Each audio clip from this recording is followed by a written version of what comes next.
What is going on, everybody? Welcome back to Chuds BBQ. My name is Bradley Robinson, and today I'm going to show you how I made these. Beautiful, delicious, smoky, quick, sticky, amazing Korean-style sticky party ribs. Coming up.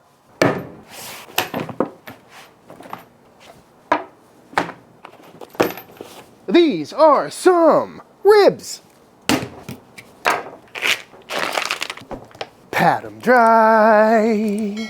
And what I've got here is a rack of St. Louis cut pork ribs, also known as a trimmed up rack of pork spare ribs, but you could use baby backs for this recipe. And I do love a good baby back rib, but whenever you give me the choice between a baby back rib and a spare rib, 90% of the time I'm gonna choose a spare rib because it's just got a little bit more fat, they're a little bit juicier, a little bit bigger, and the bones are a bit straighter, which should make today's process a little bit easier. And that's because today we're making some party ribs. And if you're not familiar with party ribs, essentially they're just ribs that are already individually cut instead of cooking the whole slab of ribs, which is beneficial in a few different ways. One, you get more rub and smoke all around each rib instead of just on top and bottom. Two, it makes saucing them a lot easier. And three, they cook in like a fraction of the time, making them great for party foods, tailgating parties, weeknight dinners, snacks, things like that. Because I've cooked these in like an hour before, and they still come out nice and juicy and nice and tender. And I'm pretty excited. I haven't made party ribs since the old Weber Kettle series a few years back, but with football going on, I think it's a great time to revisit them. So first things first, I'm gonna go ahead and trim these up a little bit. There's always this big muscle on a rack of spare ribs or St. Louis cut ribs, and you could leave it on for an extra meaty rib, but it tends to burn up and fall off, so I'm gonna go ahead and zip that off and just give it some shape if it's looking a little thin in certain places, but really there's not all that much you have to do. Taking a look at the back side, square this end up a little bit, round that corner. This is a membrane on kind of a household, so I'm not gonna worry about that because you can see all that fat underneath the membrane. And I wanna leave that in because if we took the membrane off, all that fat would likely come with it. We want that to make sure these ribs are nice and juicy. But just going around, giving it a once over. The skirt is well taken care of, the breastbone has been removed, nicely squared up. Just trying to make it look a little bit prettier. Something like that is looking pretty much perfect to me. So now we can go ahead and get these all cut apart. Start on this side over here, and simply enough, right between the bones, not much to it. Honestly, this is probably good practice for those of you that are new to cooking ribs because you can really feel the bones and understand how to cut a cooked rack of ribs, but it's a lot easier when they're raw. And there we go, no time at all. We've got a beautiful singular rib looking nice and meaty, nice and fatty, and nice and porky. So now we gotta go ahead and make ourselves a rub. Ingredients for our rub include 1 part kosher salt, 1 part black pepper, 1 part gochugaru, aka Korean chili flake, 1/2 part granulated garlic, and then about 1/4 part of some dry mustard and some dry ginger. Very simple. And get that all nice and mixed up. And for a slather, we're gonna go in with a big scoop of some gochujang, or Korean chili paste, a little bit of soy sauce, a couple shots of some sesame oil, not too much, and we'll thin that out with a little rice vinegar. And get that all mixed up. And then back to the spare ribs. I'm gonna go ahead and spread these out just a little bit, and we'll go down with some of our slather. Oops. And get that all mixed around. Oh, look at the color on that already. Gotta love it. Smells very good right off the bat. And we'll go ahead and flip these over, do the top side and all the sides. It is a little bit more work covering everything as opposed to just one rack, but I mean, come on. Nothing difficult here, folks. Yeah, those are good enough to eat already. And then we'll grab some of our rub and get a nice healthy dusting all over these. And again, this is a pretty low sodium rub, like most of the rubs I make and sell at chudsbbq.com. So you can go on pretty heavy without having to worry about over salting anything too much. But just a nice dusting on the bottom. Flip these all over to one side and get the sides. Very important recipe to not forget the sides, folks. Flip those over and continue the dusting process. I will say, very beautiful looking rub with all that red in there. But these are looking perfect to me, so let's go ahead and fire up the pit.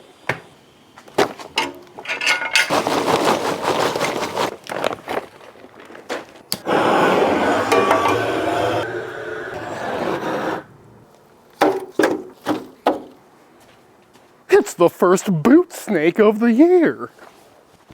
And on the pit we go. I'm throwing these on while the pit is still coming up in temp, and that's gonna help get some extra smoke flavor on these, which is a good thing because I'm gonna be cooking these pretty hot and fast because that's one of the main benefits of party ribs, because it's a great way to get ribs on the table without having a 6-hour cook. But cooking that hot and fast, we're likely not gonna get all that much smoke flavor on there because they're only gonna be on here for, I don't know, maybe an hour or 3. So by getting a little extra smoke in the beginning of this cook should help us out nicely. Putting these on the offset, but these would work on any grill you've got, pellet grill, chud box. But really, it should be quite a simple cook. So I'm gonna get this pit rocking up around 300 degrees and we'll see how long they take to cook through. And while those ribs cook away, let's go ahead and knock out a Korean-inspired sticky glaze. Start them going into a pot with some soy sauce, some light brown sugar, some rice vinegar, sesame oil, some gochugaru, and some gochujang. Sticky stuff. Give that a quick little mix, and then we'll go in with some freshly grated ginger, followed by some freshly grated garlic. And we're going to bring that up to a simmer to cook down a little bit, make sure all the sugars are dissolved and all the veg has had a chance to cook down a little bit. And after up to a boil, let it cook for maybe a minute or two to reduce down a little bit, concentrate the flavors. And now I'm going to go in with a cornstarch slurry. This is just a tablespoon of cornstarch with a little bit of water. This is going to help thicken it up a little bit. We're going to get that stirred in and bring it back up to a boil and cook it down until it's the thickness we desire. And just like that, our super simple, nice, thick Korean barbecue sauce glaze is done. I'm going to let this cool down a little bit, then give it a taste, see if I need to adjust anything. But it certainly is smelling really good and nice and thick. It's been like an hour 20. Let's check in on these ribs. Ooh, those are looking real nice. Good color on there, and I was cooking pretty damn hot and fast. I looked over at one point and it was up to 350, so hopefully none of these got too burned or anything. 165-ish, 175-ish. But the bark is set. Good color on there, got some good smoke flavor, so I'm gonna go ahead and wrap these up. Ow. And also, that pit took like 10-20 minutes to get up to temp anyway, so really, for an hour of actual cooking time, these are looking great. Really good color, but not too burned. So I'm gonna go ahead and paint on some of this lovely sticky sauce that we just made all over the place. Oh yeah, nice and thick. Beautiful. Now I'm gonna go ahead and flip these over so we can get the other sides. And lastly, because it just seems like a right thing to do with party ribs, I'm gonna throw a couple chunks of butter in here. Why not? For a little bit of oops. Oh no. And then we'll wrap them up. Nice and tight. And now back on the pit they go. And now we're gonna let them cook in the foil on that pit for the next little bit to get them nice and tender, let that steam kind of do its work, make sure they're nice and tender, let that sauce cook down and stick to the ribs a little bit. Then we'll open them up and check back in and see how they're looking. Also, if you want to get the very best instant-read probe thermometer on the market, the ThermoPen 1, now and for the next 48 hours, you can go to thermoworks.com and use code CHUDS at checkout to get the best deal on the internet and save a whole bunch of money on the ThermoPen 1. Again, now at the time of airing this video and for the next 48 hours, I've got the very best deal on the entire internet for the ThermoPen 1. I think it's for $79, which is a great deal. This thing is great. I've got a bunch of them. Absolutely love it. Highly recommend picking one up. It's been about 45 minutes since I wrapped these up, so let's see how they're looking. I'm assuming these are done. Oh yeah, look at all that steam. All those are looking nice. Nice and saucy. A lot of liquid in there too from all the butter and all the juices. Yep, feeling nice and tender. I'm gonna go ahead and flip these all meat side up. Looking very nice, smelling incredible. So now I'm gonna go ahead and paint a little bit more glaze right on top, leaving these uncovered so this can tack up for a nice sticky rib.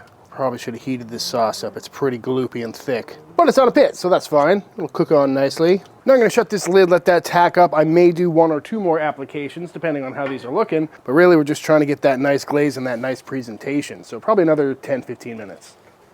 And just like that, after a couple of glazes, these are looking nice and sticky and nice and tacky. So off the pit they come, and I think it's been right about 3 hours on this cook. It's really not that bad, but these are probing nice and tender. So I'm gonna pull these off and let them rest, and then we will dive on in. I will say, these look quite dark on camera, but they're quite red in person, and they smell incredible. But to finish these off while these cool down, we'll go down with a little bit of garnish, including a light sprinkling of some sesame seeds, a little pop of crunch, a little pop of color. Speaking of crunch, right next to the Gochugaru at the grocery store were some of these fried shallots, and I thought that'd be pretty tasty. So I might go down with some of that as well. A little extra crunch, a little extra flavor. And then for some color and freshness, a little bit of green onions. Why not? Beautiful! Definitely gonna glove up for this one. These ones look messy. But absolutely loving how these are looking. Nice glaze on there, looking nice and shiny, nice and sticky. You got color and seasoning and everything all the way around this bad boy. And look at how everything just sticks to the top of it. Gotta love that. But let's see how they came out. That was a perfect bite. That was a flavor bomb. Very intense, but perfect bite through. Look at that smoke ring on there too. That's crazy. And again, from starting the smoker to eating, it was like 3 hours. And I probably could have done them quicker too, honestly. Wrapped them a little bit sooner, but there's absolutely nothing wrong with that, folks. A little bit of sweet, a little bit of savory. I like that crunchiness on top. Pairs nicely with that sticky sauce. Great texture on that. Meaty, but still tender. That is good. Oh yeah. Oh yeah. Crispy onions on top. That's a good move right there. And you just got seasoning all the way around. That is a perfect rib for a party. Tell you that much. First and foremost, they are very savory, which is nice with the soy sauce and that rub and all that. I was expecting them to be a little bit sweeter with all the brown sugar in the sauce, but honestly, that heat is also building from the Gochugaru and the Gochujang. But I'll tell you what, I'm here for it. Hey, that's just a perfect rib right there. Really good smoke flavor too for only being on there for a couple hours. Gotta love a hot and fast rib.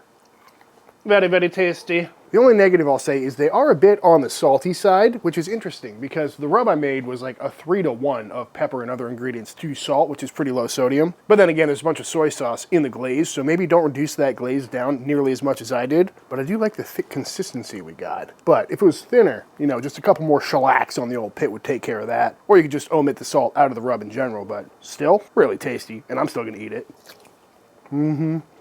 We need to come up with some other crunchy toppings to go on ribs because I'm loving that crispy shallot on top. Maybe make a chicharron rib or something. Let me know your thoughts down below. Oh, that is good. All right, one more rib. Love the texture on these. So good. That heat is starting to build from all the gochujang and gochugaru in there, but still very good. But with this bite of Korean sticky rib, I think it's time for the official taste test. Alright y'all, and that is it. That is how to make some absolutely fantastic Korean sticky party ribs. I highly recommend giving this one a try. You know, if you've never made these party ribs before, they're a lot of fun, super easy to do, and they eat a lot differently than ribs in slab form. You get more rub, you get more surface area, and they somehow eat meatier. Not sure what that's about, but it's a great way to experiment with different textures and different flavors for ribs that cook a lot quicker and are still incredibly tender. And with the big game coming up in a few weeks, this is a great idea to bring to your next football game, or if you're just in the mood for some barbecue and you don't want to stare at a smoker for like 5-6 hours. And definitely something I'll be making again very soon. But all that being said, if you enjoyed this video, let me know by hitting that subscribe button. Let YouTube know by dropping a like on this video. If you give this recipe a try for yourself, be sure to tag me on Instagram at Chuds BBQ. I'd love to see what y'all are cooking. Big shout out to all the Team Chud members. Thank you for supporting this channel and allowing me to keep making all these videos. And until the next time I see you, please go cook something outside. Peace.